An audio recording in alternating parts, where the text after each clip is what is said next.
Hi అండి. ఎలా ఉన్నారు అందరూ? బాగున్నారా? ఈరోజు మన వీడియో వచ్చేసి బ్రెడ్ హల్వా అండి.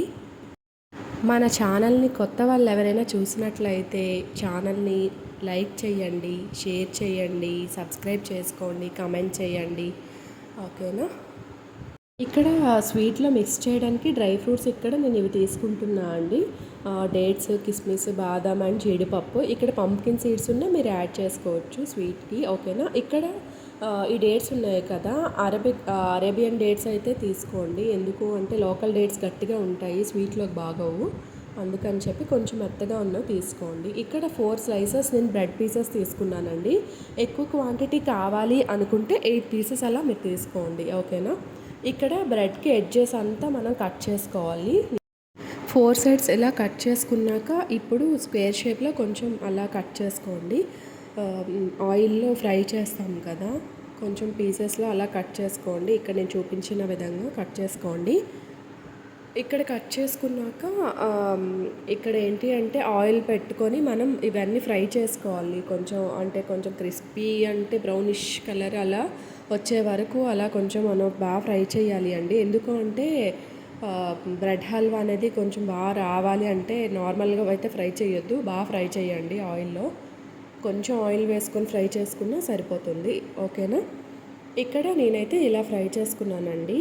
ఇప్పుడు ప్యాన్ పెట్టుకొని ఒక 2 స్పూన్స్ అలా గీ యాడ్ చేసుకున్నాను.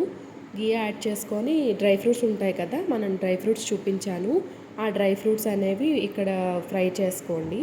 పంప్కిన్ సీడ్స్ ఉన్న మీరు యాడ్ చేసుకోండి. ఓకేనా? ఏ డ్రై ఫ్రూట్స్ ఉంటే ఆ డ్రై ఫ్రూట్స్ కొంచెం అంటే హల్వాకి సరిపోయేటట్టు అలా యాడ్ చేసుకోండి. నేను ఇక్కడ కిస్మిస్, బాదం అండ్ జీడిపప్పు, డేట్స్ అలా యాడ్ చేసుకున్నాను, అంటే ఫ్రై చేసుకుంటున్నాను. డేట్స్ అవసరం లేదు ఫ్రై, ఈ 3 అయితే చాలు, ఫ్రై చేసుకుంటే చాలు. ఇప్పుడు బాగా కొంచెం ఫ్రై అయ్యాక ఒక బౌల్లో తీసి పెట్టుకోండి. ఇక్కడ అదే ప్యాన్లో కొంచెం గీ ఉంటుంది కదా, పర్లేదు ఏం కాదు. ఇక్కడ షుగర్ నేను 1.5 కప్పు కరెక్ట్గా తీసుకున్నానండి.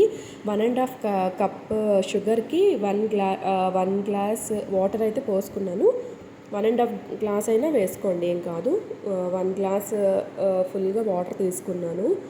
ఇక్కడ ఏంటి అంటే ఇది మెయిన్ సిరప్ మరీ అంత కన్సిస్టెన్సీ థిక్గా అయితే చెయ్యొద్దు. ఓకేనా?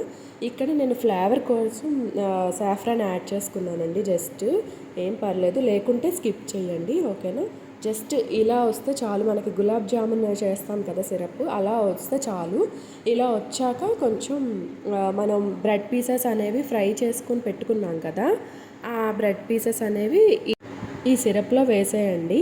ఓకేనా? కొంచెం అలా మూత పెట్టుకొని లిడ్ క్లోజ్ చేసుకొని ఒక 5 మినిట్స్ అలా ఉండండి.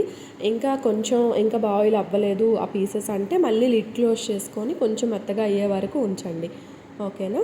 అలా కొంచెం మెత్తగా అయ్యాక స్మాష్ చేసుకోండి బాగా. కొంచెం బ్రెడ్ హల్వాకి అక్కడక్కడ మనకి బ్రెడ్ పీసెస్ ఉన్నా ఏం కాదు, బాగుంటుంది హల్వా. అలానే అంతా ఉంచొద్దు, బాగోదు. కొంచెం అలా స్మాష్ చేసుకోండి గరిటెతో. ఓకేనా? ఇక్కడ కొంచెం స్మాష్ చేసుకున్నాక మనం ఏంటి అంటే ఒక 2 స్పూన్స్ 3 స్పూన్స్ అలా గీ యాడ్ చేసుకోండి. నేనైతే ఇక్కడ 2 స్పూన్స్ అలా గీ యాడ్ చేసుకున్నాను అనమాట. ఇక్కడ మనకి బ్రెడ్ హల్వా అనేది గీ అండ్ ఆయిల్లో ఫ్రై చేస్తాం కదా, ఒక 2-3 డేస్ బయట ఉంటుంది. ఫ్రిడ్జ్లో అయితే ఒక 1 వీక్ వరకు కూడా స్టోర్ చేసుకోవచ్చు, బాగుంటుంది. బయట అయితే మాత్రం ఒక 2 డేస్ వరకు ఉంటుంది, టేస్టీగా బాగుంటుంది. గీ అయితే కొంచెం ఎక్కువ యాడ్ చేసుకున్నా పర్వాలేదు. నేనైతే 2 స్పూన్స్ అలా యాడ్ చేసుకున్నాను. అలానే ఇప్పుడు మనం డ్రై ఫ్రూట్స్ అనేవి పక్కన పెట్టుకున్నాం కదా, ఇవి ఇప్పుడు యాడ్ చేసుకొని కొంచెం ఒక 3 మినిట్స్ అలా మిక్స్ చేసుకుంటే అంతే, ఇంకా మనకి బ్రెడ్ హల్వా రెడీ. కొంచెం అలా గీ అలా తేలుతుంటుంది, బాగుంటుంది అనమాట. బాగానే వచ్చింది నాకైతే. మీరు కూడా తప్పకుండా ట్రై చేయండి. ట్రై చేసి నాకు కమెంట్ సెక్షన్లో కమెంట్ చేయండి ఎలా వచ్చింది అని. నాకైతే బాగా వచ్చిందండి, టేస్ట్ అయితే సూపర్ అనమాట. సేమ్ ఈ క్వాంటిటీలో అయితే మాత్రం చెయ్యండి. ఓకేనా? థ్యాంక్ యూ సో మచ్ అండి. లైక్ చేస్తున్నారు, సపోర్ట్ చేస్తున్నారు. Thank you so much. Bye అండి.